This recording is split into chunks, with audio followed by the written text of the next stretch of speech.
Hello నమస్తే, నేను journalist YNR. పాడ్కాస్ట్లో ప్రస్తుతం మనతో పాటు జాయిన్ అవుతున్నారు సిపిఐ ఆంధ్రప్రదేశ్ రాష్ట్ర శాఖ కార్యదర్శి రామకృష్ణ గారు. రామకృష్ణ గారితో ఆంధ్రప్రదేశ్ సంబంధించిన తాజా రాజకీయ పరిణామాల గురించి మాట్లాడదాం. సార్ నమస్తే, వెల్కమ్ టు ఈహా. ఎలా ఉంది సార్ ఆంధ్రప్రదేశ్ 1 year రూల్? స్వయం ప్రకాశితంగా ఉంది ఆంధ్రప్రదేశ్. ఇది 1 year రూల్ అంటే ఇది మిక్స్డ్ రియాక్షన్ ఉందని చెప్పచ్చు. ఎందుకంటే కొద్దిగా చంద్రబాబు నాయుడు సీనియర్ పాలిటీషియన్, సీనియర్గా అడ్మినిస్ట్రేటర్ కూడా, గతంలో కూడా 3 సార్లు ముఖ్యమంత్రిగా చేసిన అనుభవం కూడా ఆయనకి ఉంది. కాబట్టి పరిపాలనా పరంగా కొన్ని చర్యలు చేపట్టడానికి కొంత అవకాశం ఉన్నమాట వాస్తవమే. ఆ దిశగా కొంత జరిగింది కూడా. కానీ ఎన్నికల్లో అలివిగాని వాగ్దానాలు ఇచ్చి ఇప్పుడు ఆ వాగ్దానాలు నెరవేర్చాలంటే ఆస్తులు అమ్మాల్సి వస్తుంది, ఆంధ్రప్రదేశ్ని అమ్మాల్సి వస్తుంది అంటే అంతకంటే దారుణం ఇంకోటి ఉండదు. మిమ్మల్ని ఎవరు బలవంతం చేయలే. ఈ పోల్ ప్రామిసెస్, సూపర్ 6 హామీలు ఇవన్నీ కూడా ఎవరికి తెలియదు కూడా. కొన్ని మీ అంతకు మీరే అనేక మంది మేధావులతో చర్చించి సీనియర్ నాయకులందరూ కూర్చొని మీరు మహానాడులో చెప్పారు, ఎన్నికల వేళ చెప్పారు, తర్వాత మేనిఫెస్టోలో రాశారు, రిటర్న్ వ్రాతపూర్వకంగా రాసి మీరు జనసేన తెలుగుదేశం పార్టీ 2 కలిసి ఆ మేనిఫెస్టోలు విడుదల చేశారు. ప్రజల్లో మళ్ళీ ఒకసారి చెప్తే వాళ్ళు మర్చిపోతారేమని పదే ఊరూరా చెప్పారు. చెప్పిన తర్వాత మీరు అది వాగ్దానాలు అమలు చేయమని సహజంగా ఎవరైనా కోరుతారు కదా. మీరు ఇప్పుడు వాగ్దానాలు అమలు చేసి ఆంధ్రప్రదేశ్ని అమ్ముకోవాలంటే మరి ఆంధ్రప్రదేశ్ని అమ్మే పరిస్థితి ఉన్నప్పుడు ఆ వాగ్దానాలు ఎవరిని అంటే మభ్యపెట్టేకి చేశారా? పైగా రెండోది, కొత్తగా రాజకీయాల్లోకి వచ్చిన వాళ్ళు ఉత్సాహంతో ఏదో చెప్పారనుకోవడానికి లేదు. ఎందుకంటే చంద్రబాబు నాయుడు అవునన్నా కాదన్నా ఒక విషయం అందరం కూడా అంగీకరిస్తా ఉన్నాం, he is the senior politician in India. India ఏమో కానీ ఆంధ్రప్రదేశ్ రెండు తెలుగు రాష్ట్రాలు ఇవాళ 2 అసెంబ్లీలో చూస్తే ఆయనకున్నంత సీనియారిటీ ఎవరికి లేదు కదా. తర్వాత ఒట్టి ఎమ్మెల్యే ఒక్కొక్కసారి మా పార్టీల తరఫున ఎమ్మెల్యేలు ఎంపీలు అయ్యేవాళ్ళు, చాలా ఏండ్లు ఉండేవాళ్ళు. కానీ వాళ్ళకి రూలింగ్ ఇది ఉండేది కాదు, అడ్మినిస్ట్రేటివ్ ఇది ఉండేది, అవకాశం ఉండేది కాదు. చంద్రబాబు నాయుడుకి అట్లా కాదు, అన్ని పోస్టులు చేశాడు. గతంలో రెవెన్యూ మినిస్టర్గా చేశాడు, ఫైనాన్స్గా చేశాడు, సుదీర్ఘకాలం సీఎంగా చేసిన వ్యక్తి. అన్నీ తెలిసి ఉండి కూడా మరి మీరు ఆ రోజు చాలా స్పష్టంగా పదే చెప్పారు. చెప్పిన దాన్ని చేయమని ఎప్పుడు అడుగుతామంటే అడిగితే ఇప్పుడు మీరు ఈ రకంగా మీరు చెప్పడం అనేది అది ప్రజలు దాన్ని అంతా అంగీకరించారు. రెండోది ఏమంటే కరప్షన్. మీరు కరప్షన్ పరిపాలన అంటే ఏంటి? పరిపాలన ప్రజలకు అన్నీ అందాలి, తర్వాత కరప్షన్ కంట్రోల్ చేయాలి, లా అండ్ ఆర్డర్ మెయింటైన్ చేయాలి. పరిపాలన అంటే దీనికి తోడు అభివృద్ధి కార్యక్రమాలు. ఓకే, అభివృద్ధి కార్యక్రమాలకు సంబంధించి కొద్దిగా రోడ్స్ అవి వాటిపైన మీరు దృష్టి కేంద్రీకరించారు. దాంట్లో పబ్లికే కాదు మేము కూడా కొంత అప్రిషియేట్ చేశాం. ఎందుకంటే గుంతలు పూడ్చడము, చిన్న రోడ్లు వేయించడము, పంచాయతీరాజులకు కొన్ని నిధులు ఇవ్వడము, ఇవన్నీ okay, we also appreciate. But విపరీతమైన కరప్షన్. దేంట్లో కరప్షన్ ఉంది? ఇది ఆల్ డిపార్ట్మెంట్స్. పెన్షన్ వరకు వాళ్ళకి ఇస్తున్నారు, కానీ ల్యాండ్స్ ముఖ్యంగా రెవెన్యూ డిపార్ట్మెంటు, తర్వాత ప్రతి డిపార్ట్మెంట్లో కూడా పోలీస్ డిపార్ట్మెంటు, అన్ని డిపార్ట్మెంట్స్ విపరీతంగా అవినీతి. దాన్ని క్వశ్చన్ చేస్తే గతంలో లేదా అంటారు. గతంలో ఉంది మరి మీరు పరిపాలన దశలు ఉన్నప్పుడు దానికి భిన్నంగా ఉండాలి కదా. కనీసం గతంతో పోల్చినప్పుడు దాని 50%కో 40%కో మీరు తగ్గించగలగాలి కదా. తగ్గించకపోగా బాగా జరుగుతుంది. ఇంకోటి ఏమంటే చంద్రబాబు నాయుడు పరిపాలన గతంలో అంటే ఆంధ్ర రాష్ట్రం విడిపోయక ముందు, విడిపోయిన తర్వాత కూడా ఆయన 5 years చేశాడు. అప్పుడు చంద్రబాబు నాయుడు ఒకవేళ అప్పుడు కరప్షన్ లేదని నేను అన్ను, బట్ ఉన్నా కొద్దిగా చంద్రబాబు నాయుడు వాళ్ళ ఎమ్మెల్యేలు కానీ ఎంపీలు కానీ ఎవరైనా కొద్దిగా దాంట్లో ఇది చేస్తూ ఉంటే వాళ్ళని పిలిచి దండించేవాడు. తర్వాత పేపర్కి కూడా సీఎం ఆఫీస్ నుంచి లీక్ చేసేవాళ్ళు, ఇట్లా పిలిచి సీఎం గారు దండించారనేది అట్లా కొంత భయము ఒడిది ఉండేది. ఇప్పుడు ఆ భయం పోయింది.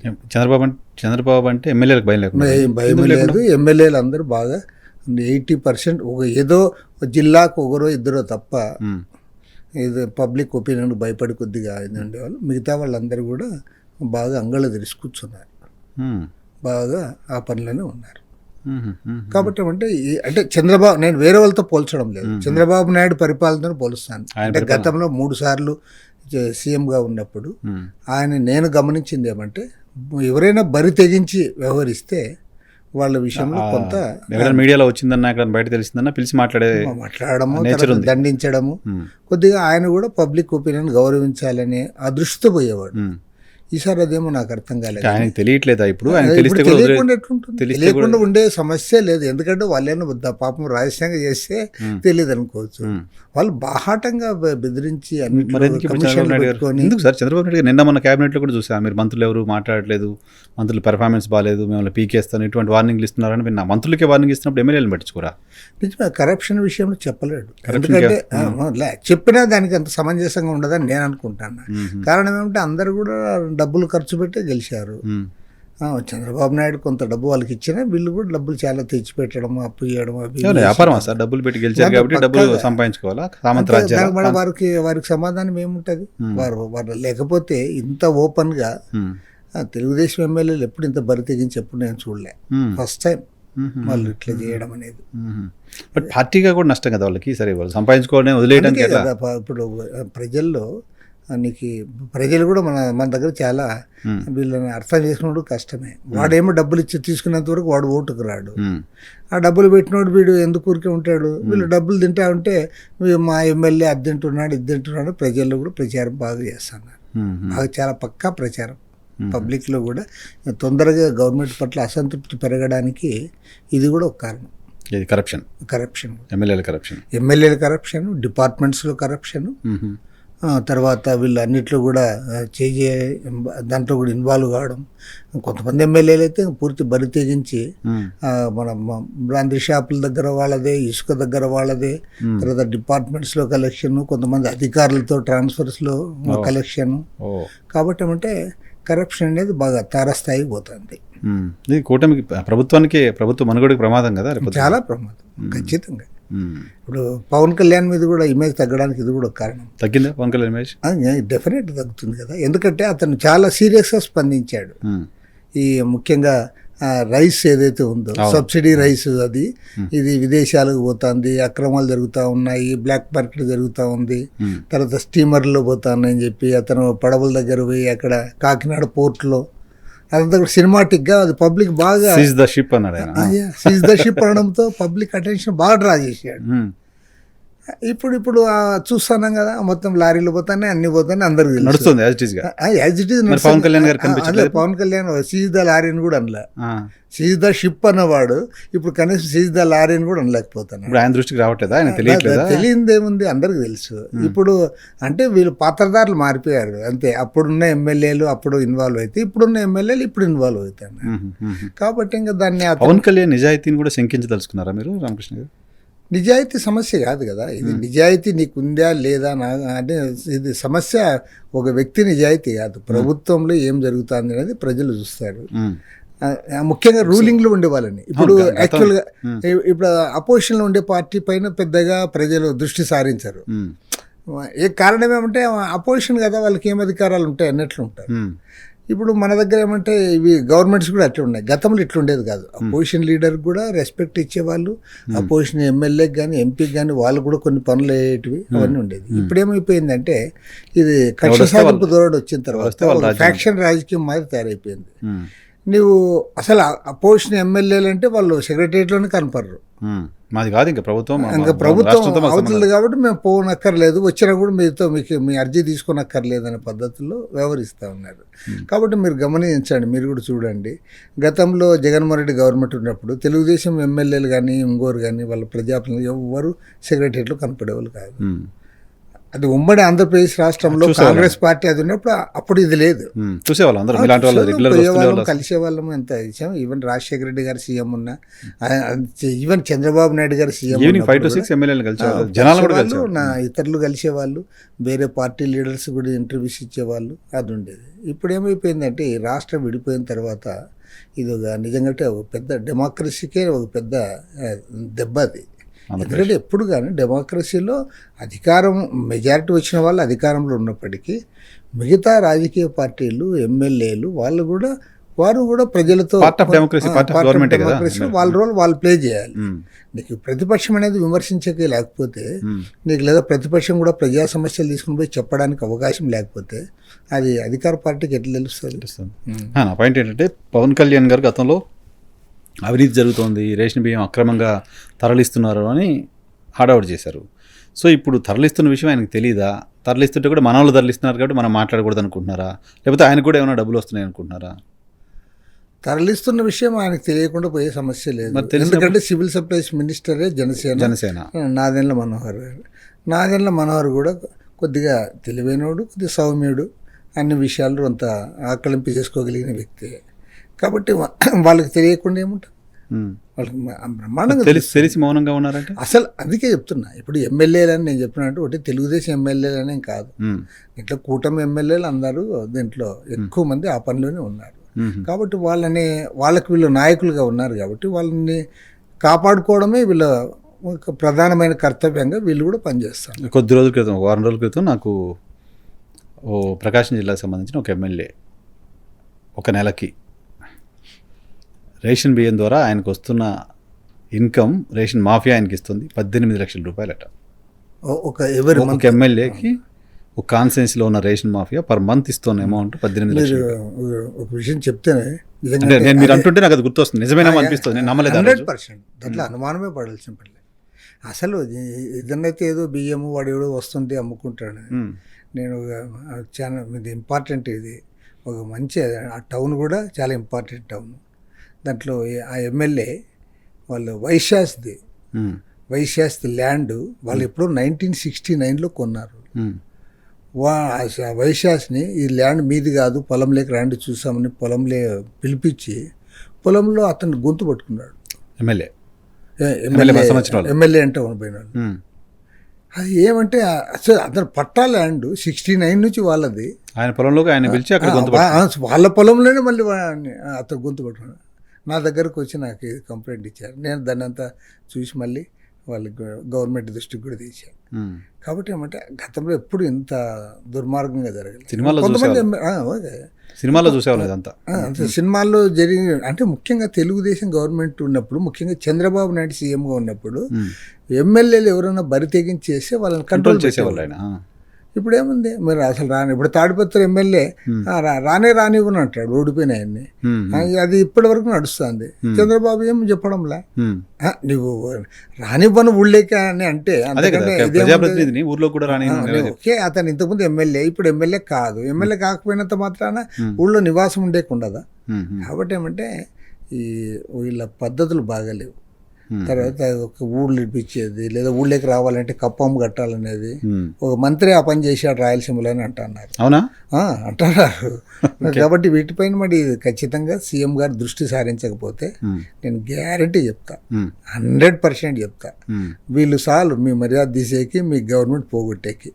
మేము ఎవరు అక్కర్లే, ప్రతిపక్షాలు అక్కర్లే, ఏ పార్టీ అక్కర్లే, వీళ్ళే చాలు.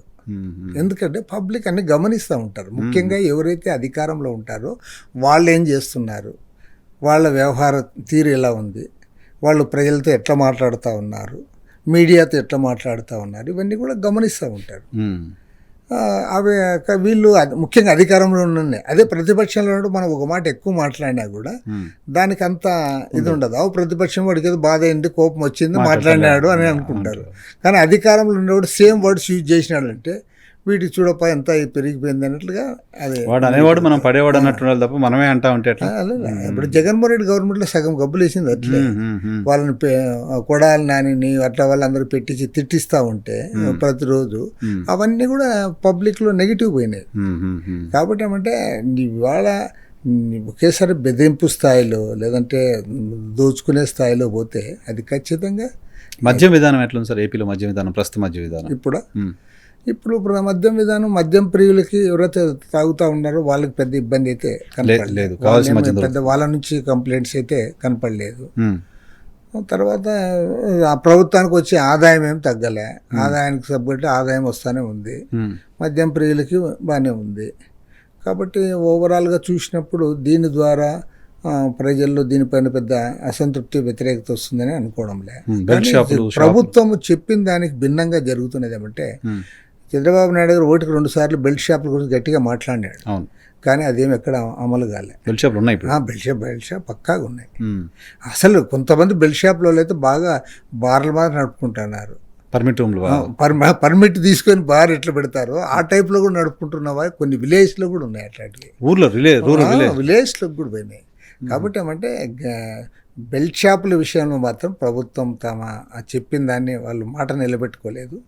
మిగతా విషయాల్లో పెద్ద మందు ప్రియులకి గతంతో పోల్చుకున్నప్పుడు ఇప్పుడు పెద్ద బాగానే ఉందిలే అని అనుకోవచ్చు. ఓకే, మద్యం టాపిక్ వచ్చింది కాబట్టి ఆంధ్రప్రదేశ్లో మద్యం కేసు చాలా పెద్ద సెన్సేషన్. ఇప్పుడు మిథున్ రెడ్డి గారు అరెస్ట్ అయ్యారు, కొంతమంది ఐఏఎస్ ఆఫీసర్లు అరెస్ట్ అయ్యారు, జగన్మోహన్ రెడ్డి పిఏ కృష్ణమోహన్ రెడ్డి అరెస్ట్ అయ్యారు, ఇంకా చాలామంది అరెస్టులు జరుగుతాయి అంటున్నారు. జగన్మోహన్ రెడ్డి కూడా అరెస్ట్ కూడా జరగబోతుంది అంటున్నారు. ఆ కేసును మీరు ఎలా చూస్తారు? మీకేం కనపడుతుంది దాంట్లో క్రైమ్?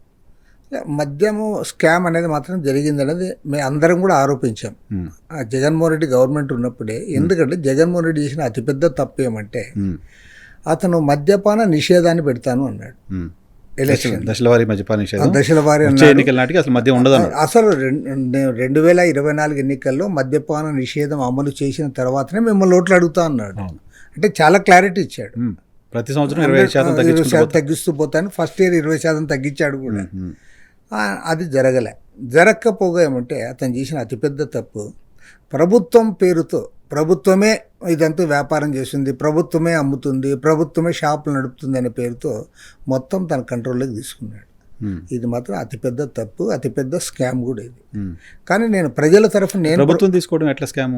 చాలా రాష్ట్రాల్లో ప్రభుత్వాలు నడుపుతున్నాయి కదా.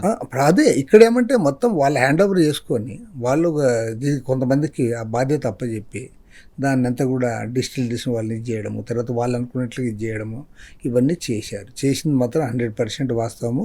ఎవరైతే మద్యపాన ప్రియులు ఉన్నారో వాళ్ళు కూడా చాలా అసంతృప్తి వ్యక్తం చేశారు. వాళ్ళకి కావాల్సిన మద్యం దొరకలేదని తర్వాత ప్రభుత్వం డిసైడ్ చేస్తా చాలా అంతకుముందు ఉన్న బ్రాండ్ లేకుండా చేశారని చెప్పి, తర్వాత ఒక్క మద్యం తాగే వాళ్ళే కాకుండా ఈవెన్ వైఎస్ఆర్ కాంగ్రెస్ పార్టీలో ఎవరైతే ఈ మద్యం లిక్కర్ బిజినెస్తో సంబంధం ఉన్నారో వారు కూడా అసంతృప్తి చెందారు.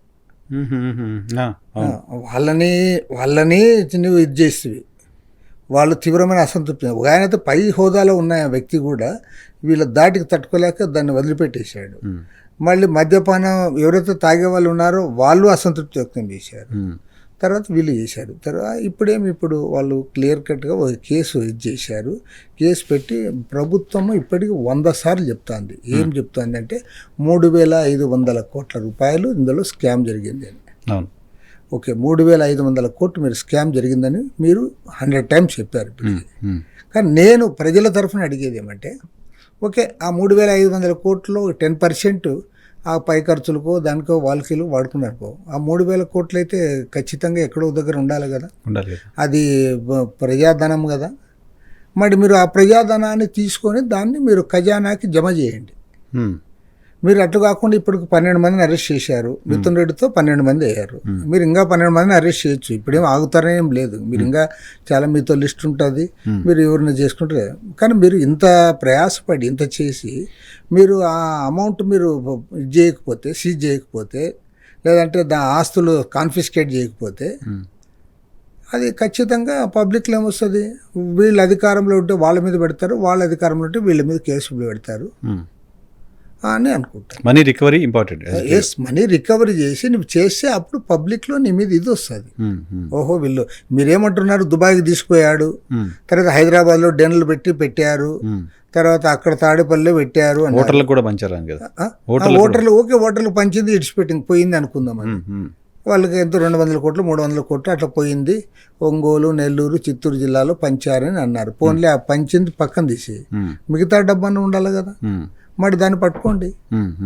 ఇప్పుడు ఈ సిట్ అనేది అంత ఇది ఉన్నప్పుడు మీకు అన్ని అధికారాలు ఉన్నాయి, అంతమంది దానిపైన పనిచేస్తున్నారు. మీరు తర్వాత మీరేమన్నా చిన్నోళ్ళని అరెస్ట్ చేశారా? పెద్ద పెద్ద ఎమ్మెల్యేలు, ఎంపీలు, తర్వాత ఐఏఎస్ ఆఫీసర్లు, ఇంతమందిని అరెస్ట్ చేసిన జగన్మోహన్ రెడ్డి కూడా అరెస్ట్ చేస్తారన్నారు. ఓకే, నువ్వు మరి ఇంతమందిని అరెస్ట్ చేసే ఇంత యంత్రాంగం మీకు ఉన్నప్పుడు మరి ఆ డబ్బు పట్టుకొని రాలేరా? కాబట్టి ఏమంటే నేను ఒకటే చెప్పేది, ఏ పార్టీ అధికారంలో ఉంది, ఏ పార్టీ ప్రతిపక్షంలో ఉంది అనే దాంతో నిమిత్తం లేకుండా మీరు ప్రజలు నమ్మాలి అన్నప్పుడు మీరు దాన్ని వాళ్ళ ఆస్తులు కాన్ఫిస్కేట్ చేయండి. ఆ ప్రాపర్టీ ఏదైతే ఉందో దాన్ని ప్రభుత్వ ఖజానాకి జమ చేయండి.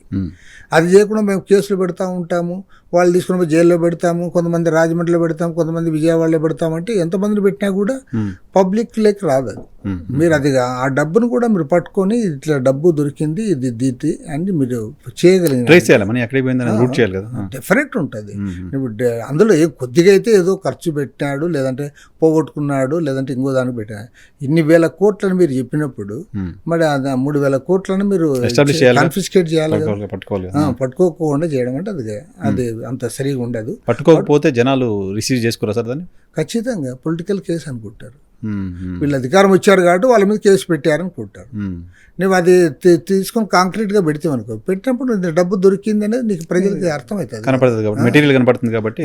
నువ్వు దొంగతనం జరిగింది అంటున్నావు, అది ఏమంటే పలానా ఒక కారు పోయింది, లేదంటే పలానా స్కూటర్ పోయింది అన్నప్పుడు నీ కారు స్కూటర్ నువ్వు పట్టుకోవాలి కదా. నువ్వేం పట్టుకోకుండా నువ్వు కనీసం దానికి సంబంధించింది ఏదో ఒకటి దొరకాలి కదా, ఏం దొరకకుండా ఎట్లా పోతుంది. తర్వాత మీరే బ్రహ్మాండంగా చెప్తురి ఇది అది ఏదో డెన్లు పెట్టారు, డెన్లో ఉంది అని. డెన్లో ఏముంది, డబ్బు ఉందనే కదా మీరు చెప్తా అండి. మరి డెన్లో ఉన్నప్పుడు, డెన్లో డబ్బు ఉందని అన్నప్పుడు మరి అవన్నీ మీరు చేయండి, కాన్ఫిస్కేట్ చేసి కోర్టుకు పెట్టి దాన్ని ఒక ప్రజల యొక్క ప్రజాపద్దుకి దాన్ని మీరు ఇచ్చేయండి. సో మనీని పట్టుకోగలిగినప్పుడు మాత్రమే కేసు ప్రాపర్గా ఉన్నట్టు. 100%. అప్పుడు మనీని పట్టుకోకుండా నువ్వు 12 మంది కాదు, ఇంకా 26 మందిని అరెస్ట్ చేసినా సరే పబ్లిక్ దృష్టిలో ఇది బోగస్ కేసు కింద మిగిలిపోతుంది. మనీ ట్రేస్ అంటే ఈ కేసుకే నేను చెప్పడం లేదు, జనరల్గా ఏ కేసుకైనా సరే, ఏ కేసు అయినా సరే నువ్వు ఇప్పుడు ఆర్థిక నేరం జరిగింది, భారీ ఎత్తున అవినీతి జరిగింది అన్నప్పుడు దాన్ని ఇప్పుడు ఏసీబీ వాళ్ళు కూడా కొన్ని కేసులు పట్టుకుంటున్నారు. ఇప్పుడు ఇక్కడ ఈఎన్సీ, తెలంగాణ ఈఎన్సీ మురళీధర్ ఎవరిని పట్టుకున్నారు, ఆయన ప్రాపర్టీస్ ఎక్కడెక్కడ ఉన్నాయి మరి తీశారు కదా, ఎక్సెస్ ప్రాపర్టీస్ తీశారు, ఇంకా మీరు చేస్తూనే ఉన్నారు. అవి ఆయన సమాధానాలు చెప్పలేదు అన్నారు, సమాధానాలు చెప్పకపోయినా కూడా ఆయన ప్రాపర్టీస్ పట్టుకున్నారు, కాన్ఫిస్కేట్ చేస్తున్నారు. చేయండి, అట్లా చేయండి అని నేను అంటాను. సో అమరావతిలో ప్రభుత్వం అమరావతిని రాజధానిగా ఉంచాలని జరిగిన పోరాటంలో మీరు ముందు భాగంలోనే ఫైట్ చేశారు, రైతుల పక్షాన ఉన్నారు, ప్రభుత్వంపై కొట్లాడారు. ఇప్పుడు అమరావతికి అడిషనల్గా భూసేకరణ చేస్తూ ఉంటూ ప్రభుత్వం చెప్తుంది ఇంకో 44,000 ఎకరాలు తీసుకోవాలనుకుంటుంది. సిపిఐ పార్టీగా మీ అభిప్రాయం ఏంటి? ఇప్పుడు అమరావతి రాజధాని విషయంలో మేము 100% సపోర్ట్ చేస్తాము. ఇప్పుడు కూడా మా స్టాండ్ అదే, అమరావతి రాజధానిగా ఉండాలనేది. కానీ చంద్రబాబు నాయుడు గారు ఏమంటే అమరావతి రాజధానిగా ఉండాలనే దాంతో ఆయన అన్నీ మర్చిపోతున్నాడు. అన్నీ మర్చిపోయి ఏం చేస్తున్నాడంటే టోటల్గా దాని చుట్టే ఆయన మైండ్ అంతా పెడుతున్నాడు. ప్రభుత్వం అంతా కూడా దాన్ని చేయాలంటున్నాడు. నేనేమంటానంటే అమరావతి రాజధాని ఉండాలి, అమరావతిని అభివృద్ధి చేయాలి తప్ప అమరావతి పేరుతో మిగతా ప్రాంతాలు నెగ్లెక్ట్ చేయొద్దు. నువ్వు అమరావతి నువ్వు చేయాలని చెప్తున్నావు, అమరావతి చేయాలని అన్నప్పుడు ఇప్పుడు నువ్వు 50,000 54,000 ఎకరాలు ఉంది అని అంటున్నావు, నువ్వు అది అభివృద్ధి చేయి. ఆల్రెడీ ఎయిర్పోర్ట్ ఉంది, ఎయిర్పోర్ట్ ఇంకా బాగా అభివృద్ధి చేయి. గన్నవరం ఎయిర్పోర్ట్ ఉంది కదా, అది ఇంటర్నేషనల్ ఎయిర్పోర్ట్ అని అన్నావు. మరి వాళ్ళని అభివృద్ధి నువ్వు అట్లా చేయాలి. కానీ చంద్రబాబు నాయుడు గారు ఏమంటే ఒకటి వదిలిపెట్టి ఇంకో దానికి పోతాడు. ఇప్పుడు నువ్వు ఎవరికైతే నీకు ల్యాండ్స్ ఇచ్చారో ఆ ల్యాండ్స్ ఇచ్చిన రైతుల్లోనే అసంతృప్తి వస్తుంది. ఇప్పుడు అవునా? ఖచ్చితంగా వస్తుంది. వాళ్ళు ఎవరైతే ల్యాండ్స్ ఇచ్చారో వాళ్ళు ఏమనుకుంటున్నారు, మాకు ప్లాట్ డెవలప్ చేసి మాకు ప్లాట్ ఇవ్వండి అంటున్నారు. ప్లాట్ ఇస్తే కూడా డెవలప్మెంట్ అవుతుంది, ప్లాట్కి వాల్యూ కూడా ఉంటుంది.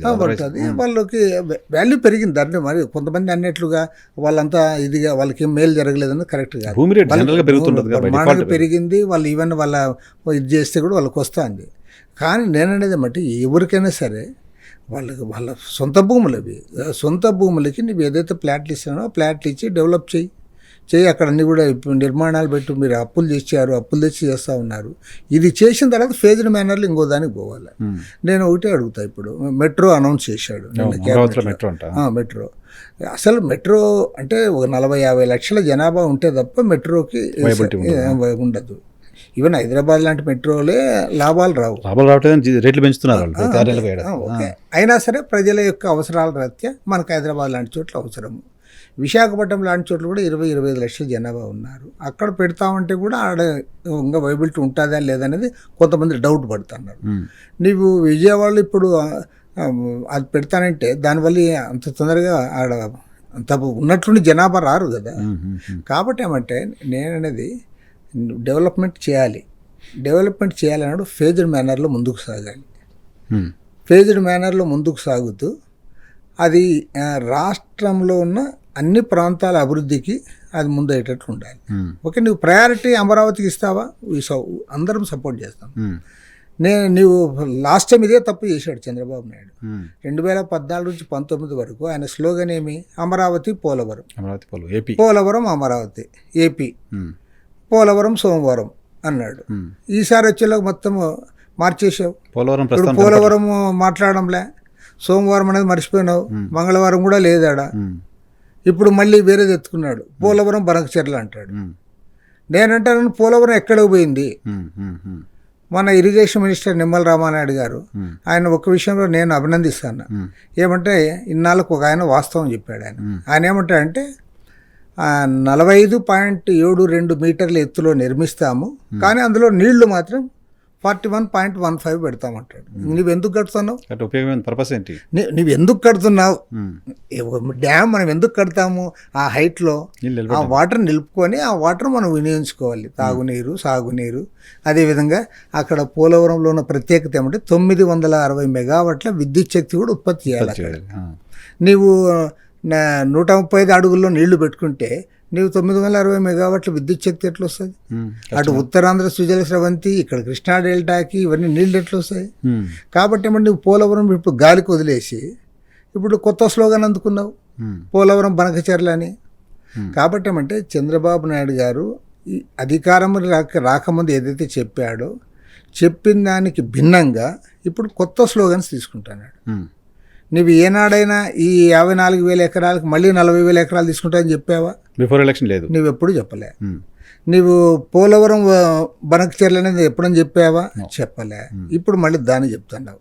దాంట్లో కూడా ఇంకోటి తిరకాసు అయినా టోటల్గా ప్రైవేటేషన్ వైపు పోతున్నాడు. అన్ని ప్రైవేటేషన్ వైపు పోవాలనేది ఆయన ఇది.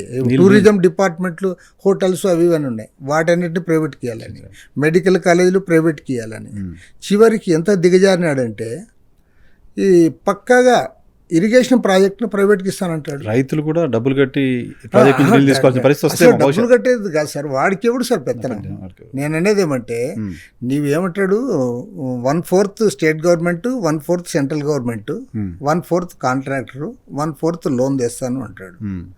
ఇది ఇద్దరు కాంట్రాక్టర్లు దీంట్లో ఇన్వాల్వ్ అయ్యి మొత్తం వాళ్ళకి చేతికి అప్పచెప్పాడు.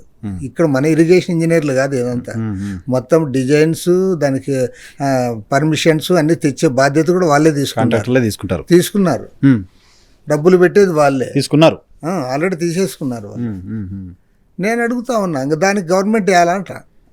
ఒకటి మాత్రం గ్యారంటీ చెప్తా, చంద్రబాబు నాయుడు గారు మిగతా ఎన్ని పనులు చేస్తాడో, ఏం అభివృద్ధి కార్యక్రమాలు చేస్తాడో నాకు తెలియదు, కానీ ఒక ప్రాజెక్టు లేదా కాలువలు, వాటర్ దీని మీద పెత్తనము ప్రైవేట్ వాళ్ళకి ఇస్తే మాత్రము గ్యారంటీ చెప్తాను, అసలు ఉమ్మడి ఆంధ్రప్రదేశ్ రాష్ట్రంలో విద్యుత్ ఉద్యమం వచ్చినప్పుడు ఎంతైతే డ్యామేజ్ అయ్యాడో దానికంటే ఎక్కువ డ్యామేజ్ అవుతాడు, పక్కా డ్యామేజ్ అవుతాడు. ఎందుకంటే ఇది వాటర్ కదా, వాటర్ అంటే దీన్ని మొత్తం అందరికి సంబంధించింది. వాటర్ మీద హక్కు ప్రైవేట్ దగ్గర కొనుక్కోమని డెఫినెట్ గా అడుగుతాడు. వాడేమో అమాయకుడా, ఏమంటాడు 82,000 కోట్లు, అది పక్కా 81,900 కోట్లు అని చెప్పాడు. అంటే అది దాదాపు అది కంప్లీట్ అయ్యేలకు 2 లక్షల కోట్లు ఎస్కలేషన్ అవుతూ ఉంటుంది. ఖచ్చితంగా అవుతుంది. ఎవ్రీ ఇయర్ మినిమమ్ 10% ఉంటుంది ఎస్కలేషన్. నీకు అది కంప్లీట్ అయ్యేలకు 10 ఏళ్ళు అనుకుంటే ఆటోమేటిక్గా అది 2 లక్షల కోట్ల పైన జరుగుతుంది. నువ్వు 2 లక్షల కోట్ల రూపాయల్లో వాళ్ళ అప్పు కాంట్రాక్టర్ వాటానే 1,00,000 కోట్లు ఉంటుంది. 1,00,000 కోట్లు పెట్టిన వాడు నీ మీద పెత్తనం చేయకుండా ఎందుకుంటాడు? ఊరికే లీజుకి తీసుకున్నవాడే పెత్తనం చేస్తాడు. తర్వాత మొన్న విజయవాడలో ఆర్టీసీ ఎప్పటి నుంచో దాని ఈ మాల్కి, ప్రైవేట్ మాల్కి గవర్నమెంట్ భూమి ఇవ్వడం నాకు అర్థం కాలేదు. ఇస్తే ఎక్కడో ఇచ్చుకో, వేస్ట్ ల్యాండ్ ఉంటాడు, ఇంకోటి ఉంటాడు. ఇప్పుడు పెద్ద పెద్ద షాప్స్ అంతా మీరు గమనిస్తున్నారు లేదో, అది సిటీకి అవతల పెడుతున్నారు. అవును, పార్కింగ్ ఇష్యూ ఉండదు, వాళ్ళు అదే పనిగా దూరం తీసుకుని పోయి పెడుతున్నారు.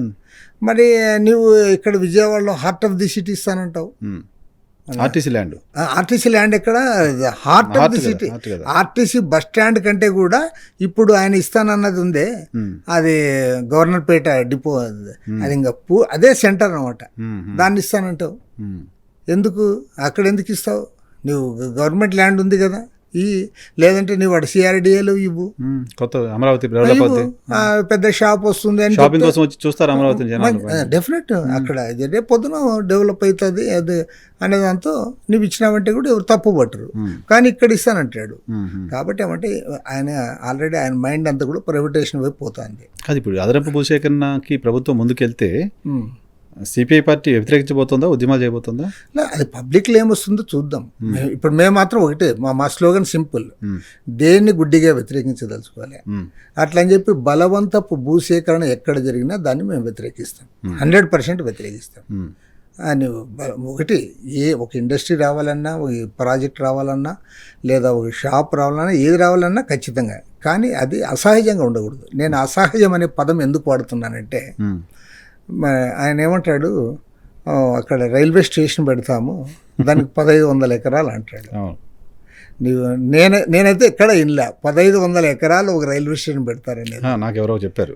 మొత్తం ఆంధ్రప్రదేశ్లో ఉన్న రైల్వే స్టేషన్స్ అన్నిటి విస్తీర్ణం కలిపితే కూడా 1500 ఎకరాలు కాకపోవచ్చు, మరి తక్కువ ఉందట. ఉండొచ్చు. విజయవాడ రైల్వే స్టేషన్ 13 ఎకరాలు. విజయవాడ కాదు నేను అన్నది, ఈవెన్ సికింద్రాబాద్ కూడా అంతే ఉంది. సికింద్రాబాద్ కూడా అంతే 11-12 ఎకరాలు. మరి నీకు 1500 ఎకరాలు రైల్వే స్టేషన్ పెడతానంటే ఎవడు ఇది సోషల్ మీడియాలో ఎవరు జోక్ చేశారు, ఏమంటే ఆ రైల్వే స్టేషన్ పోవడానికి రైల్లో పోవాలంట. ప్లాట్ఫామ్ మీదనే రైలు ఎక్కాలి, రైల్వే స్టేషన్ పోవడానికే రైల్లో పోవాలంటాడు. నువ్వు 1500 ఎకరాలు అంటే నిజమే కదా. కాబట్టి ఏమంటే అట్లా అసహజంగా ఉండకూడదు. ఇప్పుడు ప్రజలు డెవలప్మెంట్ కావాలని కోరుతున్నారు. చంద్రబాబు నాయుడు డెవలప్మెంట్ ఓరియంటెడ్ అనేది కూడా పబ్లిక్లో ఉంది. దాన్ని మేము తప్పు ప్రధాని ఏదో విమర్శించాలని విమర్శించాము, మంచి చేసినట్టు సమర్థిస్తాము. కానీ నీకు 1500 ఎకరాలు రైల్వే స్టేషన్కి ఎందుకు? తర్వాత 54,000 ఎకరాలు నీ చేతిలో ఉంది, నువ్వు దాన్ని కంప్లీట్ చేసి అడుగు. అట్లా కాకుండా నువ్వు మళ్ళీ అది చేస్తా ఇది తీసుకుంటానంటే అప్పుడు సహజంగా ఇప్పుడు పబ్లిక్లో డిస్కషన్ వచ్చేసింది. ఎవరు భూములు ఇచ్చిన రైతులు పక్క చర్చిస్తా అన్నారు, నువ్వు ఎవరు భూములు అయితే కావాలంటున్నావో వాళ్ళు కూడా వ్యతిరేకించారు. మన గ్రామ సభ పెడితే రైతులు వ్యతిరేకించారు, ఎమ్మెల్యేని అధికారులని అక్కడ నుంచి తిప్పి పంపించారు. తప్పకుండా దీన్ని మేము బలవంతపు భూసేకరణ మాత్రం ఎట్టి పరిస్థితుల్లో అనుమతించేది. కరేడ్లో అవుతుంది. కరేడ్లో ఇండోసోల్ అనే కంపెనీకి 8,000 ఎకరాలు ఇవ్వాలని ప్రభుత్వం నిర్ణయం తీసుకుంది, నోటిఫికేషన్ ఇచ్చింది. అక్కడ రైతులంతా కూడా ఆందోళన చేస్తున్నారు. 2013 భూసేకరణ యాక్ట్లో అడిషనల్గా కొన్ని చేర్చి అక్కడ నుంచి భూములు తీసుకునే ప్రయత్నం చేస్తున్నారట. అయితే కరేడ్లో కూడా అసలు 8,500 ఎకరాలు ఎవరికి ఎందుకు? అసలు ఇండోసోల్ కంపెనీ దానికి ఎంత అవసరం ఉంది? వాళ్ళకి కొంత అవసరం ఉంది. వాళ్ళకి ఆల్రెడీ ఇంతకుముందు జగన్ గవర్నమెంట్లోనే వాళ్ళు 500 కోట్ల డబ్బులు ఏదో కట్టారు, పక్కన ఇచ్చారు. ఇప్పుడు దాన్ని బీపీసీఎల్కి అడిగారని అన్నారు. ఓకే, వాళ్ళకి ఇవ్వాలి. ఆల్టర్నేటివ్ కావాలంటే వాళ్ళకి ఎంత కావాలి? తర్వాత దానికి పడావు భూములు ఎక్కడైనా ఇవ్వడానికి అవకాశం ఉందా లేదా? ఇవన్నీ కూడా మీరు చేయకోకుండా ఉన్నట్లుండి కరేవులో ఇస్తాము, కరేవులో బ్రహ్మాండ పచ్చదనం ఉంది ఆడ.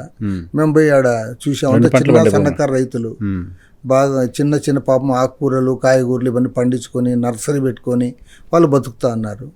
నువ్వు వాళ్ళని పొట్టగొట్టేది ఎందుకు? నువ్వు సముద్రం ఇంకోటి ఏమంటే మన ఆంధ్రప్రదేశ్కి 960 కిలోమీటర్ల సముద్ర తీరం ఉంది. మరి అంత పెద్ద వాళ్ళు ఏమన్నారంటే మాకు సముద్ర తీరంలో కావాలి, ఎందుకంటే వాటర్ బయట దొరికేది కష్టము, ఈ వాటర్ మేము యూటిలైజ్ చేసుకుంటాము, మళ్ళీ ఆ వాటర్ని దాంట్లో సముద్రంలోకి వదిలేకి పనికి వస్తుంది అన్నారు. నువ్వు ఇంత పెద్ద సముద్ర తీరం ఉన్నప్పుడు నువ్వు ఆ పర్టికులర్గా ఆ పంట పండే భూములు ఎందుకు తీసుకోవాలా? పడావు భూములు ఉన్నాయి కదా, ఈవెన్ మచిలీపట్నం దగ్గర ఉంది, చాలా చోట్ల తీర ప్రాంతంలో చాలా చోట్ల పడావు భూములు ఉన్నాయి. కాబట్టి ఏమంటే ప్రభుత్వము అడ్డదిడ్డంగా ముందుకు అడుగులు వేస్తూ ఉంది, ముఖ్యంగా భూసేకరణ విషయంలో. తర్వాత ల్యాండ్ ఎక్కువ తమ చేతుల్లో పెట్టుకుంటే అదేదో పెద్దది అనుకుంటున్నారు. నేను మాత్రం గుడ్డిగా ఒకటే చెప్తా అంట, ఎవరైతే భూములు ఎక్కువగా బలవంతంగా తమ చేతుల్లో పెట్టుకుంటారో వాళ్ళందరికీ నెగిటివ్ వస్తుంది ఖచ్చితంగా. దాంట్లో అది దానికి అది ఏమంటారంటే అది ప్రకృతి ధర్మమేమో అనిపిస్తుంది. నేచర్ కూడా అది అంగీకరించదు. 1000 ఎకరాల భూములంతా కబ్జా చేస్తాం, 1000 ఎకరాలంతా మా అధీనంలో పెట్టుకుంటాం, 1000 ఎకరాల పైన మా మాట జరగాలి అని అనుకుంటే మాత్రం అది నెగిటివ్ అవుతుంది. నువ్వు 54,000 ఎకరాలంటే చిన్నది కాదు కదా, చెయ్యి, డెవలప్ చెయ్యి. మిగతా చోట్ల వాళ్ళ ఫ్రీడమ్ అక్కడ కూడా డెవలప్ కావడానికి, లేదంటే కొన్ని కన్సెషన్స్ ఇచ్చి అంటే అర్బనైజ్ కావడానికి ల్యాండ్స్ ఇది చేసుకుంటారు కదా, అట్లా వాటికి ఇస్తే అయిపోతుంది. అంతేగాని మా చేతిలోనే 1,00,000 ఎకరాలు ఉండాలి, మేము చెప్పినోనికే పట్టా ఇవ్వాలి అంటే అది కరెక్ట్ కాదు. నష్టం జరుగుతుంది. మీరు అన్నట్టుగా భూమిని బలవంతంగా గుంజుకుంటే ప్రభుత్వాలు విలన్స్ అవుతాయి. తప్పకుండా అనుమానమే లేదు. సో విశాఖ స్టీల్ ప్లాంట్ అంశానికి సంబంధించి ఒకటి, మీరు ఆల్రెడీ ఆందోళన చేస్తున్నారు, కార్మికులు ఆందోళన చేస్తున్నారు, 10,000 కోట్లు ఇచ్చామని ప్రభుత్వం చెప్తోంది. సో సమస్య పరిష్కారం అయిందా? విశాఖ స్టీల్ ప్లాంట్ ఉంటుందా? ఏమి పరిష్కారం కాలే, ఏ మాత్రం పరిష్కారం కాలే. 11,000 కోట్లు అన్నారు, అందులో వివిధ రూపాల్లో ఆ డబ్బు మళ్ళీ వాళ్ళకి వెనక్కుపోయింది. తర్వాత వారు దాదాపు 3,500 నుంచి 4,000 మంది కాంట్రాక్ట్ లేబర్ని తొలగించేశారు. తర్వాత అంతేకాకుండా విఆర్ఎస్ ఇచ్చారు పర్మనెంట్ లేబర్కి, వాళ్ళు 1,000 మంది పైన ఉన్నారు, వాళ్ళకి ఇది చేశారు. తర్వాత రోజు రోజుకి వాళ్ళలో కాన్ఫిడెన్స్ పోతుంది, ఇది ఉంటుందనే కాన్ఫిడెన్స్. కాబట్టి ఏమంటే ఇది ప్రభుత్వము ఏమంటే ఏం చేయాలి సార్? ప్రభుత్వం ఏం చేయాలి? వాళ్ళు సింపుల్గా 2 చెప్తున్నారు. ఫ్రమ్ ద బిగినింగ్ చెప్తున్నది ఏమంటే మీరు మాకు క్యాప్టివ్ మైన్స్ ఇవ్వండి, క్యాప్టివ్ మైన్స్ ఇవ్వండి. రెండోది మాకు రన్నింగ్ దీనికి ఈవెన్ లోన్ ఇప్పించినా చాలు అంటున్నారు. కాబట్టి ప్రభుత్వం అనుకుంటే పెద్దది కానే కాదు. నువ్వు అనకాపల్లిలో ఒక ప్రైవేట్ మైన్ పెట్టి మిట్టల్ వాళ్ళకి క్యాప్టివ్ మైన్స్ అని అడుగుతారు. అవును, చంద్రబాబు నాయుడు గారు అడుగుతున్నారు, మోడీ గారు చంద్రబాబు అడుగుతారు, మొత్తం మన ఎంపీలు అంతా అడుగుతారు. అసలు ఏమాత్రం సిగ్గు లేకుండా అడుగుతారు, ఏమాత్రం సిగ్గు ఎగ్గేం లేకుండా. అంటే మిట్టల్కి నువ్వు క్యాప్టివ్ మైన్స్ కావాలని కోరేవాడు. మరి అందులో పోనీ ఇంకోటి, విశాఖ స్టీల్కి నా బాధ కూడా అదే, చాలా బ్రాండ్ ఇమేజ్ ఉంది మార్కెట్లో, క్వాలిటీ బ్రాండ్ ఇమేజ్ ఉంది. పొద్దుకి నీకు అంత బ్రాండ్ ఇమేజ్ ఉండి, అంత పెద్ద ల్యాండ్ ఉండి, ఒక పెద్ద అసెట్, అసలు విశాఖపట్నం అంటేనే విశాఖ స్టీల్, అంతే కదా, దాన్ని కాపాడుకోకుండా దానికి క్యాప్టివ్ మైన్స్ అడగరు, బిట్టల్ దానికి క్యాప్టివ్ మైన్స్ అడుగుతారు. మరి పైగా వాళ్ళేదో ఇది అభివృద్ధి చేసినట్లుగా రాష్ట్రానికి ఏదో చేసినట్లు, ఏం అభివృద్ధి చేసిన విశాఖపట్నం నేను ఓపెన్గా ప్రతి మీటింగ్లో చెప్తా, అంటే ఇక్కడ విశాఖ స్టీల్ ఎప్పుడని రాని, విశాఖ స్టీల్ ప్రైవేటేషన్ జరిగిందంటే వారు ఎవరైతే అధికారంలో ఉన్నారో వారు చరిత్రహీనులుగా మిగిలిపోతారు. 100% దీంట్లో మాత్రంగా వాళ్ళకి మిగతా ఎన్ని చేసినా ఎన్ని చేయకపోయినా. ఎందుకంటే మన రాష్ట్ర ప్రజల సెంటిమెంట్ అది. రాష్ట్రం అంటే ఆంధ్ర రాష్ట్రం అని కూడా కాదు, మొత్తం మన తెలుగు ప్రజల సెంటిమెంట్ అది. తెలుగు వాళ్ళ హక్కు అని కదా ఫైట్ చేసింది కూడా. ఈవెన్ ఆదిలాబాద్లో చనిపోయారు, హైదరాబాద్లో చనిపోయారు. విశాఖ స్టీల్ ప్లాంట్లో 34 మంది చనిపోతే ఆ రోజు తెలంగాణలో కూడా చాలా మంది చనిపోయారు.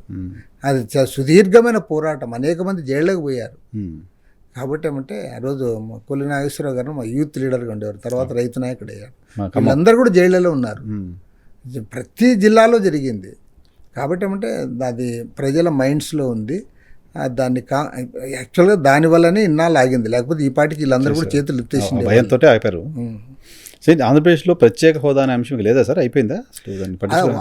పోదు, బట్ ఆ అంశం ఒక్కోసారి అది ఇప్పుడు వెనకపట్టు పట్టింది. ఎందుకంటే ఇప్పుడు ఎన్డీఏ గవర్నమెంట్, ఎన్డీఏ మాది, ఇక్కడ ఎన్డీఏ, అక్కడ మాది ఎన్డీఏనే, మాది డబుల్ ఇంజన్ సర్కారు, మాకంతా చాలా చేస్తున్నాడని వీళ్ళు ప్రచారం చేస్తాను. ఇదే ఎన్డీఏ కనీసం ప్రత్యేక హోదా ఇవ్వలేము, ప్యాకేజ్ ఇస్తామని చెప్పింది. ఇప్పుడు ప్యాకేజీ లేదు, హోదా లేదు, ఆ అజెండాని పక్కకు పోయింది. ఆ అజెండా గురించి వీళ్ళు మాట్లాడమే లేదు. ఇప్పుడు ఇంకోటి ఏమంటే సీఎం గారి విషయంలో 21 times పోయాడు ఢిల్లీకి, అంతే ఈ ఏడాది కాలంలో 21 సార్లు ఢిల్లీ పర్యటన చేశాడు. పోయినప్పుడల్లా మంత్రుల్ని, ప్రైమ్ మినిస్టర్ గారిని అందరినీ కలుస్తున్నాడు. హోమ్ మినిస్టర్ కలుస్తూ ఉన్నాడు, నిర్మలా సీతారామన్ ఫైనాన్స్ మినిస్టర్ గారిని కలుస్తూ ఉన్నారు, ఇతర మంత్రులను కలుస్తూ ఉన్నాడు. చంద్రబాబు నాయుడు బాగా కాలేజీ కుర్రాని మాదిరి బాగా హుషారుగా తిరిగి కలిశాడు. ఎవరెవరిని కలిశాడు, ఏమడిగాడో చెప్తున్నాడు, కానీ వాళ్ళు ఏమి ఇచ్చింది మాత్రం ఇంతవరకు చెప్పలే. నేను అడిగి వచ్చాను అంతే, అడిగి వచ్చినట్టు చెప్తున్నాడు. వాళ్ళు ఏమి ఇచ్చారో చెప్పమంటే అది మాత్రం ఇంతవరకు చెప్పలే. పలానా దానికి కాంక్రీట్గా పలానా విషయంలో మనకి కేంద్ర ప్రభుత్వం ఇది చేసింది అని ఈ రోజుకి చెప్పడం లే. ఒక్కటేమంటే ఈయనకి మంచి వెసులుబాటు కల్పించారు అప్పులు చేసుకోవడానికి, కాబట్టి విపరీతంగా అప్పులు చేస్తూ ఉన్నాడు. రికార్డు స్థాయిలో అప్పులు చేస్తున్నాడు. 190,000 కోట్ల రూపాయలు రికార్డు స్థాయిలో. ఒక్క అమరావతి పేరు మీదగానే world bank, Asian development bank, అదే హట్కోతో, కేఎఫ్డబ్ల్యూ జర్మనీ సంస్థతో 31,000 కోట్లు ఇచ్చాడు. Only one for Amaravati. ఇప్పటికే తెస్తారు కదా, మళ్ళీ 31,000 కోట్లు అన్నాడు. కానీ మన ఎప్పుడో ఢిల్లీలో సీఎం గారు స్టేట్మెంట్ చదివా, 78,000 కోట్లు అప్పు తెస్తామన్నాడు. నువ్వు ఇట్లా అప్పులు చేసేకి వాళ్ళు నీకు సహకరిస్తా అన్నారు అంత తప్ప వారు అదనంగా ఈవెన్ అమరావతి రాజధానికి కూడా ఇచ్చింది ఏం లేదు. రూపాయలు కూడా ఇవ్వలేదు కదా. పోలవరం ఎత్తు తగ్గించాడు, దానిపై నువ్వు మాట్లాడడం లే. విశాఖ స్టీల్ ప్లాంట్ ప్రైవేటేషన్ గురించి వాళ్ళు క్లారిటీ ఇవ్వడం లే. ఇప్పటికి వాళ్ళు అదే స్టాండ్ మీదే ఉన్నారు. మరి నువ్వు ఏం పోన్లే వెనుకబడిన ప్రాంతాలు రాయలసీమకు ఉత్తరాంధ్రకి ఏమన్నా అదనంగా ఇచ్చారంటే అది ఇవ్వలే. కడపలో స్టీల్ ఫ్యాక్టరీ ఏమి వాళ్ళు ఎప్పుడో చేతులు ఎత్తేసారు. జగన్మోహన్ రెడ్డి ఉన్నప్పుడు జిందాల్ అన్నాడు. ఇప్పుడు జిందాలు అప్పుడు జగన్మోహన్ రెడ్డికి ఫ్రెండ్, ఇప్పుడు చంద్రబాబు నాయుడుకి ఫ్రెండ్. అంతే. ఇప్పుడు జిందాల్ తరఫున పెడతామంటున్నాడు. బట్ ఇంకా ఏం చేశారు వాళ్ళు అదనంగా? రాష్ట్రానికి ఎన్డీఏ సర్కారు, డబుల్ ఇంజన్ సర్కారు, మరి ఏది కొత్తగా ఏం అదనంగా ఇచ్చిందేదో చెప్పలే. ఈరోజు కూడా చెప్పలే. ఈ 1 ఇయర్లో ఇన్నిసార్లు ఢిల్లీకి 21 సార్లు రికార్డు స్థాయిలో పోయాడు తప్ప ఆయన పలానాది మనకు ప్రత్యేకంగా వారు ఇచ్చారు అనేది ఇంతవరకు ఏది లేదు. సింగపూర్ కన్సార్టియం పేరు వస్తుంది మళ్ళీ, అమరావతి పనులన్నీ వాళ్ళకి ఒప్పి చెప్తారు అని. సింగపూర్ పోతున్నారు వాళ్ళని ఒప్పిస్తాను, ఎట్లయినా పట్టుకొస్తాను అన్నారు. సో సింగపూర్ కన్సార్టియంకి ఇవ్వడానికి పాజిటివ్గా చూడాలా? అంటే వాళ్ళతో అగ్రిమెంట్ ఏమవుతాడు? ఇప్పుడు వాస్తవానికి ఏమంటే మన దగ్గర ల్యాండ్స్ ఉన్నాయి, తర్వాత అప్పులు తెచ్చి ఇన్ఫ్రాస్ట్రక్చర్ డెవలప్ చేస్తారు, రోడ్స్, డ్రైనేజ్ ఇట్లాంటివన్నీ చేస్తారు, కొన్ని బిల్డింగ్స్ అవి ఇవి కడతారు, కొన్ని వేల ఎకరాల భూములు ఉంటాయి. మరి అక్కడ పెట్టాలన్నప్పుడు సహజంగా కొన్ని కంపెనీలు రావాల్సిందే. ఆ కంపెనీలు అవి మన ఇండియా కావచ్చు లేదా అవుట్ సైడ్ నుంచి వచ్చినది. మనం ఏదో అవుట్ సైడ్ నుంచి వస్తారంటే గతంలో మాదిరి గుడ్డిగా మనం వ్యతిరేకించడంలే. ఓకే, అది వచ్చి దానివల్ల కూడా మనకు ప్రయోజనాలు కొన్ని నెరవేరితే మంచిదే. క్వాంటమ్ వ్యాలీ ఇప్పుడు ఎక్కువ ప్రచారం చేస్తా అన్నారు. ఏఐసిటీ క్వాంటమ్ వ్యాలీ, ఇంకోటి ఏది ఏఐసిటీ క్వాంటమ్ వ్యాలీ. ఓకే, అది వచ్చిన తర్వాత డ్రోన్ సిటీ ఇంకా చాలా చెప్తున్నారు. ఓకే, అది వచ్చి దాని ద్వారా కొంత ఉపాధి ఉద్యోగాలు వస్తే ఈ భూములు ఇచ్చిన రైతులకే కాకుండా రాష్ట్రంలో కూడా ఒక అభివృద్ధి, ఒక సిటీ డెవలప్ అవుతుంది అనేది ఒక పాజిటివ్గా వస్తుంది. అది మంచిది, దానే కాదని. అసలు యాక్చువల్గా జగన్మోహన్ రెడ్డి అడ్డుపడకపోతే పోయిన 5 ఏళ్ళలోనూ కొంత వచ్చిండేది. అతను అనవసరంగా అతను నష్టపోయాడు, దీనికి శాంతివన్ మాదిరి అడ్డుపడినాడు అభివృద్ధి జరగకుండా. ఇప్పుడు వీళ్ళ దృష్టి అంతా దాని మీద ఉంది కాబట్టి, అప్పు కూడా తెస్తా అన్నారు కాబట్టి, ఇన్ఫ్రాస్ట్రక్చర్ డెవలప్ చేస్తుంది కాబట్టి కొంత ఖచ్చితంగా డెవలప్మెంట్ అయితే ఉంటుంది. కానీ దాన్ని అతిగా పోకూడదు. ఏదైనా కానీ అతి సర్వత్రా వ్యర్థేత్ అని. నీకు 54,000 ఎకరాలు ఉంది, ఇక్కడ చేయకుండా మళ్ళీ 40,000 ఎకరాలు చేస్తాం, మళ్ళీ అది చేస్తాం ఇది చేస్తామంటే అది రివర్స్ అవుతుంది. పొలిటికల్గా ఏంటి సార్? పొలిటికల్గా ఎలా ఉంది గవర్నమెంట్ పనితీరు? పవన్ కళ్యాణ్, చంద్రబాబు, బీజేపీ అదే ఇప్పుడైతే వాళ్ళ అవసరాలు ఇస్తే వాళ్ళంతా కలిసిమెలిసి చేస్తా అన్నారు. మరి వాళ్ళు ఫలితాలు చూపాలి కదా. నువ్వు పరిపాలన విషయంలో ప్రజలకు అందుబాటులో ఉండి ప్రజల దగ్గర మంచి పేరు తెచ్చుకోవాలి. మీరు అవినీతి పరంగా కింద వరకు అవినీతి ఉంటే కామన్ మ్యాన్కి ఏముంది? అది లేదు. రెండోది ఏమి, మీరు వాగ్దానాలు చేశారు, 1 ఇయర్ అయింది. నేను సింపుల్గా ఒకటే చెప్తా, అంటే వాస్తవం చెప్తాను మీతో. మొన్న రైతులు కట్టగట్టుకుని ఓట్లేశారు కూటమికి. మీరు రైతులకి ₹1 సాయం చేయలే. రైతు భరోసా ఇంకా వేరేగా చేయలే ఇంతవరకు. 20,000 చెప్పింది, వాళ్ళకి చెప్పిందే 20,000. నువ్వేమీ వేయలే. వేయకపోగా ఇప్పుడు ఏమంటున్నావు? మోడీ 2,000 ఇస్తాడు, దానికి మేము 4,000 కలిపి వేస్తామంటావు. అంటే నువ్వు 1 ఇయర్ బాయా, నువ్వు ఇంకా 6,000 ఇస్తే రైతులు సాటిస్ఫై అవుతారా? నంబర్ 2, రైతులు పండించిన పంటలకి ఏ 1-2 పంటలకు తప్ప అన్ని పంటలకి అదేమి కర్మో కానీ ఏ ఒక్క పంటకి గిట్టుబాటు లేదు.